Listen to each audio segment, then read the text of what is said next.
ये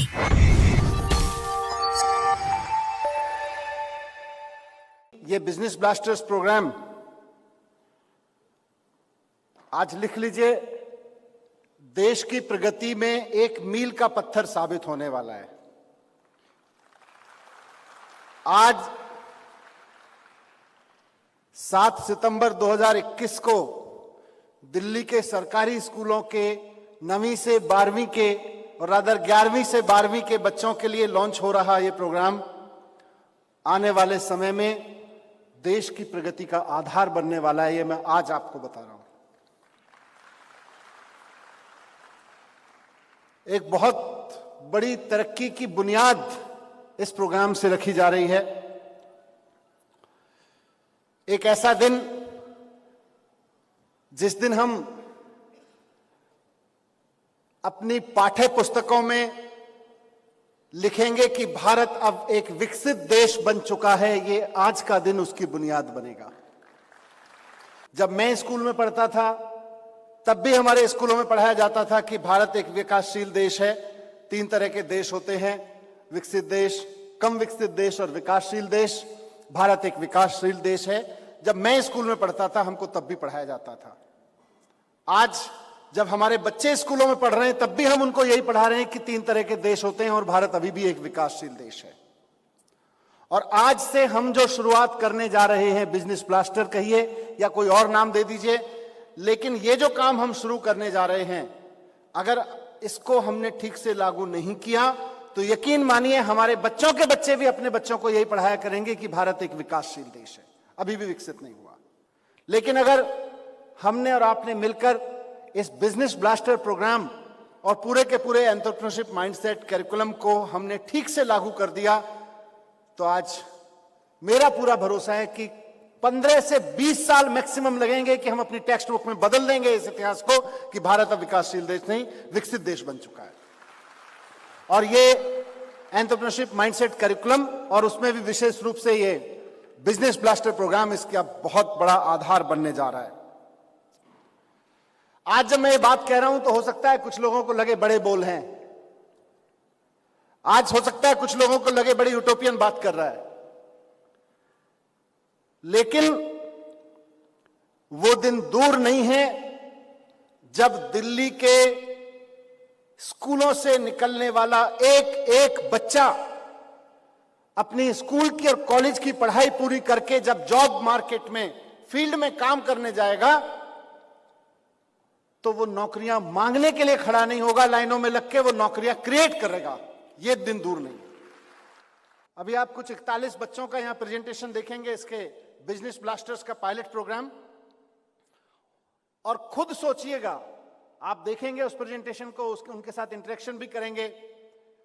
मेरा बस एक ही चश्मा है कि आप सब लोग जब उन बच्चों से इंटरेक्ट करें तो सोच के देखिएगा कि जब ये बच्चे कॉलेज से निकल के अपना जीवन जीने के लिए जाएंगे तो ये नौकरियों के पीछे भागेंगे या नौकरियां इनके पीछे भागेंगी। मैं नहीं कह रहा, इन 41 बच्चों का जो यहां पायलट प्रोजेक्ट के प्रोडक्ट बैठे हुए हैं, इनका कॉन्फिडेंस आपको बता देगा, इनका लेवल ऑफ अंडरस्टैंडिंग आपको बता देगा। मैं नहीं कह रहा। आप मुझे गलत साबित करने की पूरी कोशिश करिएगा और मैं गारंटी देता हूं कि इन 41 बच्चों में से एक एक बच्चा आपको गलत साबित करेगा अगर आप ऐसा सोचते हैं कि मैं गलत कह रहा हूं तो।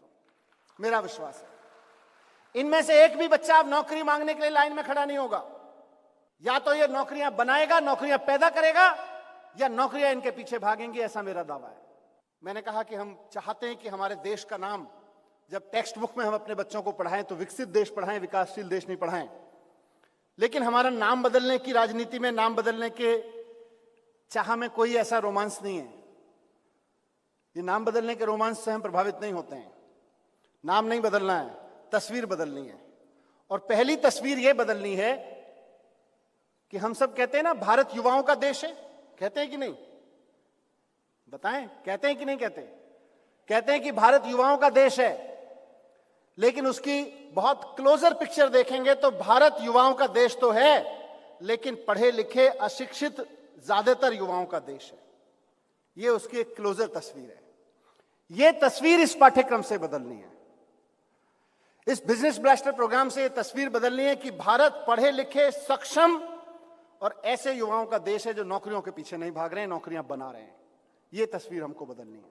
आज हमारे स्कूलों में हम जिन बच्चों को पढ़ा रहे हैं, आप सब जानते हैं कि उनको हम जॉब्स के लिए तैयार कर रहे हैं। और दुर्घटना यह घट रही है, तेजी से साइंस और टेक्नोलॉजी इतनी तेजी से बदल रही है कि आज हम अपने बच्चों को जिन जॉब्स के लिए पढ़ा रहे हैं, अपनी स्कूल की और कॉलेज की पढ़ाई करके जब वो जॉब मार्केट में जाके खड़े होंगे तो बहुत बड़ी संभावना इस बात की है कि जो जॉब्स आज दिख रहे हैं उन जॉब्स को कल तक कंप्यूटर खा गया होगा, वो जॉब्स एग्जिस्ट नहीं करेंगे। आज हम इन बच्चों को पढ़ा रहे हैं कि कैसे बढ़िया से बढ़िया फिजिक्स समझ लीजिए, केमिस्ट्री समझ लीजिए, मैथ समझ लीजिए, सोशल साइंस समझ लीजिए, लैंग्वेज समझ लीजिए और जाइए नौकरियों की लाइन में जाके खड़े हो जाइए।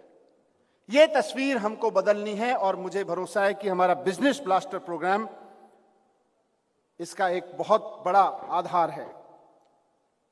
नीति आयोग से लेकर वर्ल्ड बैंक तक की आप कितनी योजना बनवा लीजिए, नेताओं के कितने ही आश्वासन ले लीजिए चुनावों में, कोई कहे कि मैं आके इतनी नौकरियां दे दूंगा, इतनी नौकरियां दे दूंगा, नेता बेवकूफ बना जाएगा, नौकरियां नहीं आने वाली हैं। और नेता हूं इसलिए इस बात को और जिम्मेदारी के साथ कह रहा हूं। बिजनेस ब्लास्टर और ईएमसी से नौकरियां निकलेंगी, नेताओं के आश्वासनों से नहीं निकलेंगी और वर्ल्ड बैंक और नीति आयोग की रिपोर्ट से नहीं निकलेंगी। बिजनेस ब्लास्टर जैसे प्रोग्राम की सक्सेस से नौकरियां निकलेंगी।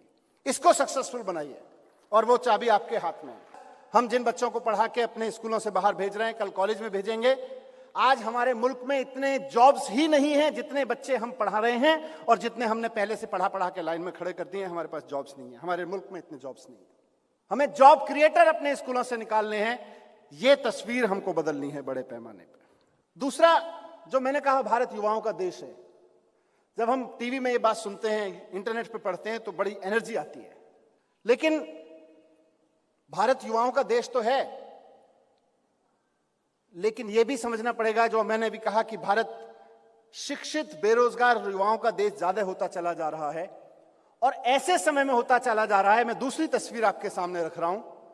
25 करोड़ लोग देश में ऐसे हैं जिनके पास में घर नहीं है। यह कैसे हो सकता है कि हमारे पास लाखों सिविल इंजीनियर बेरोजगार घूम रहे हों और 25 करोड़ लोग, उनके लिए सोने के लिए एक छत उपलब्ध ना हो? यह कैसे हो सकता है?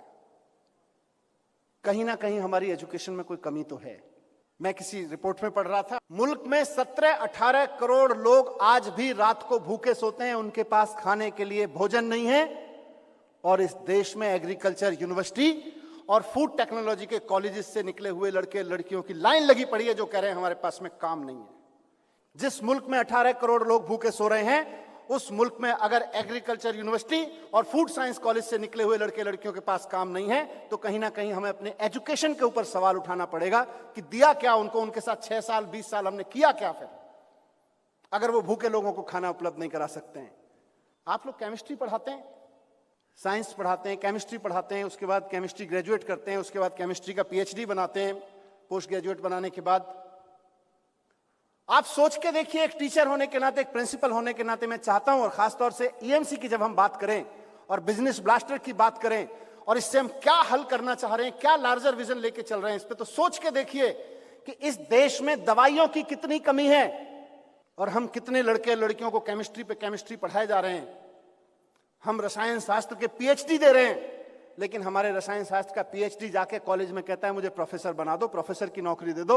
ऐसा क्यों नहीं हो सकता है कि हमारा केमिस्ट्री पढ़ने वाला लड़का जाके कहे मैं ऐसा केमिकल बनाऊंगा, ऐसी दवाइयां बनाऊंगा कि इस देश में किसी के लिए दवाइयों की कमी ना हो, मैं उस सेक्टर में जाऊंगा। वो जाके नौकरियां ढूंढ रहे हैं। कहीं ना कहीं हमारी एजुकेशन में एक बड़ी कमी है, और आज के दिन हम सब पिछले 2 साल से इस पे काम कर रहे हैं। मैं अंडरलाइन कह के कहना चाहता हूं कि सबसे बड़ी कमी हमारे यहां यही है कि हम अपने बच्चों को नॉलेज तो बहुत शानदार देने में कामयाब हो रहे हैं, उनको एंटरप्रेन्योरशिप माइंडसेट देने में कामयाब नहीं हुए। ये ठीक ऐसा है जैसे एक बहुत शानदार माइक तो आपने बना के दे दिया, लेकिन उसका तार नहीं लगाया और वायरलेस सिस्टम है नहीं। अब मैं बोलता रहूं, आप तक मेरी आवाज ही नहीं पहुंचेगी। ये जो तार है या वायरलेस सिस्टम है, वो माइंडसेट का काम करता है। ये जो इसकी टेक्नोलॉजी है माइक की, ये मेरे सिग्नल को पकड़ के, मेरी आवाज को पकड़ के इसको कन्वर्ट करने का काम करती है, साउंड्स में एम्पलीफाई करने का काम करती है, लेकिन ये वायर आप तक ले जाता है। ये माइंडसेट की कमी रह गई। इसे दूसरा उदाहरण मैं दूं तो एक बहुत शानदार बहुत चमचमाता हुआ 5 स्टार होटल जैसा मकान हमने बना दिया और हम बहुत खुश हुए जा रहे हैं कि देखो हमारा मकान कितना शानदार है, देखो हमारी दीवारें कितनी चमचमाती हैं, देखो हमारा रूफटॉप कितना अच्छा है। लेकिन हकीकत यह है कि हम बुनियाद डालना भूल ही गए। और जब एक शानदार आप मकान बनाते हैं और बुनियाद नहीं डालते तो क्या होता है? मकान चोरी हो जाता है। आपका मकान चोरी हो गया। आपने अपना बढ़िया चमचमाता हुआ IIT से निकला हुआ एक माइंड मकान बनाया, उसमें माइंडसेट की बुनियाद नहीं रखी, अमेरिका की कंपनी आई उठा के ले गई। मैं किसी विदेशी कंपनी के खिलाफ नहीं हूं, मैं इस पक्ष में भी नहीं हूं कि हम ये कोई ऐसा यूटोपियन नारा लगाने लगे, आइडियोलॉजी का नारा लगा ले। नहीं नहीं, हमारे बच्चे विदेशी कंपनियों में काम नहीं करेंगे, करेंगे, खूब करेंगे। लेकिन विदेशी कंपनियों में काम करने के साथ साथ अपने देश में भी ऐसी कंपनियां बनाएंगे। आज इस बिजनेस ब्लास्टर प्रोग्राम को लॉन्च करते हुए मैं चाहता हूं कि हमारे सारे प्रिंसिपल्स और सारे टीचर्स ये सपना देख के इस प्रोग्राम को चलाएं कि आज की जो स्थिति है नौकरियों की, आज मेरे यहां देश में सबसे शानदार इंस्टीट्यूट कॉलेज में पढ़ने वाला लड़का लड़की और उसका परिवार सपना देखता है कि अगर ठीक से जुगाड़ लग जाए तो अमेरिका की फलां कंपनी में नौकरी करनी है, यूरोप की फलां कंपनी में नौकरी करनी है। इस तस्वीर को पलटना है साथियों, इस तस्वीर को इधर पलटना है कि हमारे देश के ये बच्चे बच्चियां कल को ऐसी कंपनियां खड़ी कर लें, इतनी शानदार कंपनियां खड़ी कर लें कि अमेरिका, यूरोप और जापान की किसी कॉलेज में पढ़ने वाली लड़की सोच रही हो कि भारत की फलां कंपनी में नौकरी लग जाए तो जिंदगी बदल जाएगी। और ये हम कर सकते हैं। इसकी बुनियाद रखने का दिन है आज मैं जब कह रहा हूं कि इसको नींव का पत्थर बना दीजिए तो मेरे कहने भर से नहीं होगा। लेकिन अगर दिल्ली के 1000 प्रिंसिपल्स और 1000 EMC कोऑर्डिनेटर्स इस बात को समझ गए तो ये हो जाएगा। खाली मेरे कहने से नहीं होगा। यहां बैठा एक एक शख्स अगर इस बात को समझ गया कि हमको बड़ा सपना देखना है और ये बड़ा सपने को सच करके दिखाना है तो कोई दुनिया की ताकत नहीं है जो इसको रोक देगा। और जब मैं ये कह रहा हूं तो ऐसा नहीं है कि हमारे देश में काम नहीं हुआ। कोई ये ना सोचे कि मैं किसी एरोगेंस में बात कर रहा हूं कि बस अब हम आ गए, काम हो जाएगा, हमसे पहले नहीं हुआ। साहब, ये टाटा स्टील हमने नहीं बनवाई थी, और टाटा स्टील जिसने स्थापित की होगी, जिंदल स्टील जिसने स्थापित की होगी, ये टाटा, बिरला, अंबानी, अडानी और तमाम नाम लो, इन्फोसिस, ये सब कोई हमारे आज के स्कूलों से निकलने वाले बच्चे नहीं हैं। ये भी किसी स्कूल से निकले ही हैं। लेकिन एक बुनियादी खामी मैं देखता हूं, ये स्वीकार करते हुए कि काम बहुत शानदार हुआ है देश में। हमारे यहां स्टील की इंडस्ट्रियां कब लगी? आप सोच के देखिए, सब पढ़ने पढ़ाने का काम करते हैं।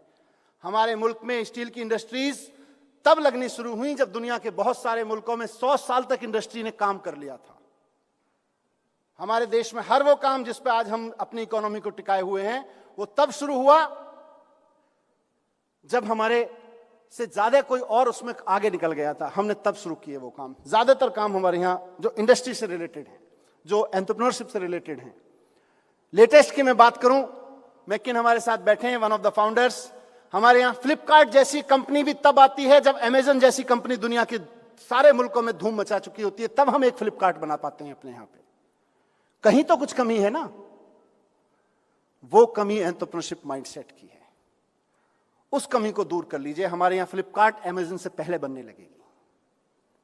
हम मेहनत करना सिखा रहे हैं अपने बच्चों को, टैलेंट खूब दे रहे हैं, मेहनत करना सिखा रहे हैं, हिम्मत नहीं दे पा रहे हैं। एंटरप्रेन्योरशिप माइंडसेट कैरिकुलम के जरिए हिम्मत दे दीजिए, बिजनेस ब्लास्टर प्रोग्राम के जरिए हिम्मत दे दीजिए। यही बच्चे आपको बता देंगे कि फेसबुक इंडिया में कैसे बनाई जा सकती है। यही बच्चे आपको करके दिखा देंगे कि ट्विटर जैसी नई नई कंपनियां भारत में कैसे पैदा की जा सकती हैं, जिससे सारी दुनिया नौकरी लेके घूमती है। लेकिन अगर हमने टैलेंट दिया और मेहनत करना सिखा दिया और हिम्मत नहीं डाली तो या तो 50 साल बाद ये यहां कोई ऐसी इंडस्ट्री लगा रहे होंगे जो दुनिया में कहीं सक्सेस हो चुकी है, या फिर किसी ऐसी कंपनी को चला रहे होंगे दुनिया के किसी कोने में बैठ के। 5 ट्रिलियन इकोनॉमी किसी प्रधानमंत्री या मुख्यमंत्री के कहने से नहीं आएगी। विकसित देश किसी शिक्षा मंत्री के मंच पे आके खड़े हुए भाषण से नहीं हो जाएगा। अगर हमको अपने देश को विकसित बनाना है, अगर हमको अपने देश के लिए $5 ट्रिलियन इकोनॉमी का सपना सच करना है, तो एंटरप्रेन्योरशिप माइंडसेट ही एकमात्र रास्ता है। क्योंकि हमारा यहां का सबसे बढ़िया टैलेंट निकल के जब गूगल में काम करता है, अमेरिका की किसी कंपनी में काम करता है, तो अच्छा तो लगता है कि साहब हमारा बच्चा 10 लाख रुपए महीने के, 20 लाख रुपए महीने के पैकेज में चला गया। लेकिन ये एक पेरेंट, एक टीचर और एक शिक्षा मंत्री से अलग हटके सोचिए, एक ऐसे व्यक्ति के रूप में सोच के देखिए जो ये सपना रखता है कि मेरे देश की इकोनॉमी किसी दिन 5 ट्रिलियन इकोनॉमी बन जाए। उसके रूप में सपना देख के देखिए, आपको लगेगा ये क्या हो गया।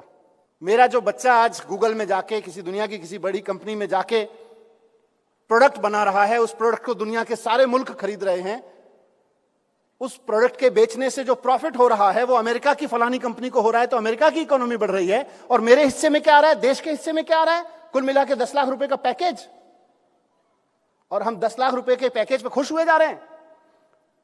10 लाख रुपए हो या 20 लाख रुपए हो या 10 करोड़ रुपए हो, 10 करोड़ की तनख्वाह भी आप कर देंगे अगर अमेरिका और यूरोप की कंपनियों में हमारे best of the best talent काम करने जाएंगे।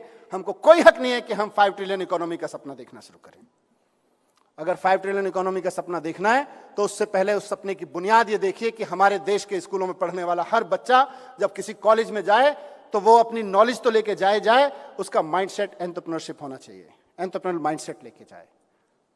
वो मैं आज आपसे अपेक्षा करके आया हूं। और मैं महज इस प्रोग्राम की शुरुआत करने नहीं बल्कि आप सबसे ये मांगने आया हूं कि अगला 1 साल करके देख लीजिए, आपका भी कॉन्फिडेंस बढ़ जाएगा। आपने जहां जहां अच्छे से काम किया है वहां वहां आप सफल हुए हैं, इसमें और अच्छे से काम करिए, पूरा देश सफल हो जाएगा, मैं ऐसा भरोसा करता हूं।